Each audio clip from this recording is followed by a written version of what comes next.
നമ്മുടെ വീടുകൾ ഇപ്പോഴും അതിന്റെ മൂല്യം നിർണ്ണയിക്കുന്നത് വീടുകളിൽ കൊണ്ടുവരുന്ന സ്വർണത്തിന്റെ തൂക്കം വെച്ചിട്ടാണ്. അതാണ്. പക്ഷേ വീടിനെ നിലനിർത്താൻ വേണ്ടി നമ്മൾ അടിക്കുന്ന ആണികളെല്ലാം ഇരുമ്പിന്റെയാണ്.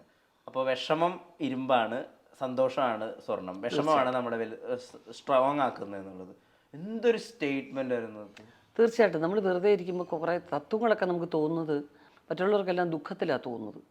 എനിക്ക് വളരെ ഹാപ്പി ആയിട്ടിരിക്കുമ്പോഴാണ് തോന്നുന്നത്. അങ്ങനത്തെ സമയത്താണ് ചിലത് ആലോചിക്കുമ്പോൾ തോന്നുന്നത് ശരിയാണല്ലോ, അതിൻ്റെ ഒരു കഥകിൻ്റെ ഒരു ആണി ഇളകിയാൽ അപ്സെറ്റ് ആവുകയാണ് ഞാൻ.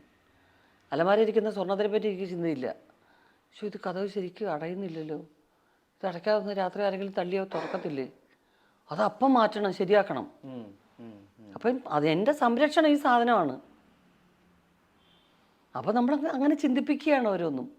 അപ്പം നമ്മൾ നോക്കിയപ്പം ഒരു കാര്യം അറിയാൻ വയ്യാതെ ഒരു കുട്ടിയെ പോലൊക്കെ ജീവിച്ചു കുറേ കാലം. ഒരു പ്രത്യേക ഘട്ടത്തിൽ മനസ്സിലാക്കിയിരുന്ന മുഴുവൻ തെറ്റാണ് എന്ന് തോന്നിയപ്പോൾ ഒരു ചീറ്റിങ്ങിനെ പറ്റിയുള്ളൊരു ചിന്തയുണ്ടല്ലോ, ഇതിങ്ങനെ മനസ്സിൽ കിടന്നുണ്ടാകുന്ന ചില കാര്യങ്ങളാണ്. അപ്പോഴാണ് മനസ്സിലായത് നമുക്ക് അത് മനസ്സിലാക്കാൻ ദൈവത്തിന് ഇത്രയും ചെയ്യേണ്ടി വന്നു.